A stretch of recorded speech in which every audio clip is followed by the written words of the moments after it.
Regional governments frequently pursue a familiar development model, mobilizing massive private capital to generate gigawatts of clean energy and create tens of thousands of jobs. This outlines the proposed scenario for West Bengal, mobilizing over 6,000 crore rupees in private capital, deploying 1 gigawatt of clean energy, and generating 50,000 new jobs. Securing numbers of this magnitude through traditional public-private partnerships usually forces the state into an immediate, high-risk posture. To lock down the investment, governments regularly offer uncompensated early concessions. They grant exclusive development rights, transfer public land for free, and assume unfunded fiscal liabilities on the promise of future returns. By front-loading the risk onto the public balance sheet, these initial mega-project announcements often evaporate entirely or degrade into heavy fiscal burdens when private promoters fail to execute. The state faces a structural constraint. It requires the developmental upside of large-scale infrastructure, but it cannot politically or economically absorb the execution risks of the early stages. Achieving scale requires a procurement model that decouples public development goals from sovereign fiscal risk. The Bengal GreenChain Executive Dossier provides a specific architectural solution to this risk allocation paradox for the government of West Bengal.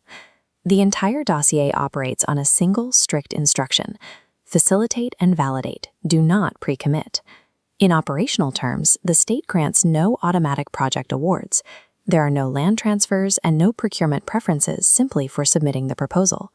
This conceptual model illustrates the platform's multi-sectoral ambition. It integrates 3 highly diverse sectors: agricultural supply chains, energy infrastructure, and MSME manufacturing. Integrating disparate sectors traditionally carries a penalty, forcing unrelated risks into a single, unmanageable contract.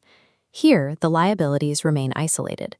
We will examine the specific gating mechanisms this dossier uses to force private capital to prove its bankability across all 3 sectors before the state commits any public funds.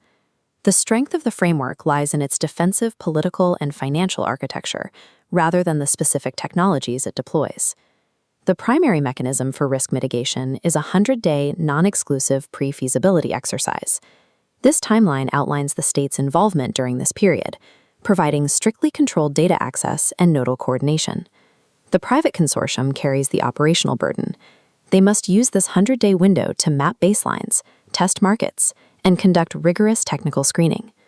The objective of this sprint is not to break ground or sign a statewide contract. The goal is to produce 3 highly detailed, independently verifiable pilot documents.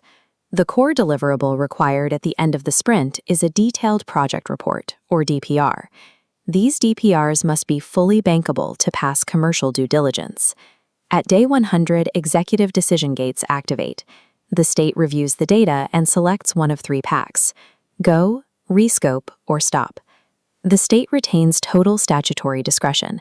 If the baseline data fails to support the initial projections, the government can halt the process entirely without incurring any penalty. This timeline operates as a filter. It separates capable institutional capital willing to invest in diligence from speculative promoters seeking fast access to public land. The first 2 physical pillars of the platform focus on the agricultural supply chain and botanical manufacturing. The agricultural operating layer is called the Transparent Supply Chain and Resource Solution, or TSRS. This flow matrix details the TSRS design. Instead of immediately requesting capital to construct new warehouses, it functions as an asset-light data matrix, optimizing the use of existing infrastructure. To pass the pilot phase, TSRS must explicitly prove its value through transaction ledgers, digital settlement cycles, and a quantifiable reduction in post-harvest handling friction.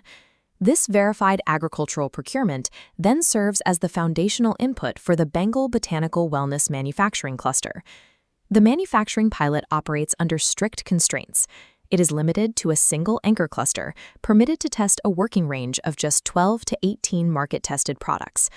Before this cluster is allowed to scale, it must submit evidence of strict regulatory compliance, quality assurance batch records, proven unit economics, and verified channel demand. Value addition and job creation in manufacturing rely entirely on a traceable baseline supply chain. The dossier legally sequences the 2 work streams to ensure the data precedes the factory. The most capital-intensive pillar is Workstream 2, the 25 to 50 megawatt biosolar and storage pilot. Deploying utility-scale solar in West Bengal presents a physical paradox. The infrastructure requires massive land acreage, but cannot displace agriculture in a high-fertility, populated region. The dossier resolves this via an explicit spatial safeguard, the No Fertile Land First protocol. This protocol forces developers to target barren, lateritic, or former mining sites, preventing them from simply acquiring the cheapest or easiest agricultural land. Identifying a site as barren is only the first step. The parcel must then pass a series of strict empirical viability tests. This map demonstrates the weighted screening scorecard used to evaluate potential land parcels. The scoring prioritizes execution feasibility. Clear title and lawful availability carry a weight of 15 points. Grid and evacuation feasibility account for another 15. Secondary constraints protect the environment and future operations. Geotechnical stability demands 10 points to ensure safe use of mining land, and a requirement for low ecological sensitivity, worth 7 points, protects wetlands and forest corridors. Any parcel scoring below 50 points is strictly avoided. The math dictates the site selection, removing any political ambiguity. By enforcing this spatial hierarchy, green energy infrastructure serves to regenerate degraded land, maintaining the state's agricultural capacity. Executing this architecture requires neutralizing the inherent flaw of early-stage megaprojects, the inflation of projected benefits. This dashboard displays the dossier's mandatory evidence standard for reporting capacities, jobs, and emissions data. The columns enforce a strict syntax. Projections are treated as mere models. They cannot be presented as reality until they become a validated result, measured securely against a verified baseline. This standard applies aggressively to employment.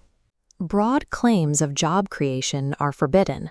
Reporting must be explicitly separated into direct payroll, contracted labor, seasonal work, and enterprise roles.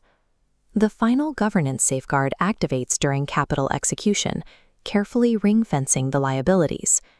Even if the 100-day feasibility sprint succeeds, the 3 pilot sectors are never combined into a single chaotic master contract.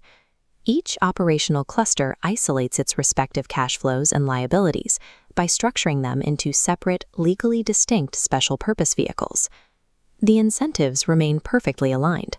The state preserves its regulatory authority and secures verifiable job creation, while the private consortium absorbs the engineering, commercial, and operational risk.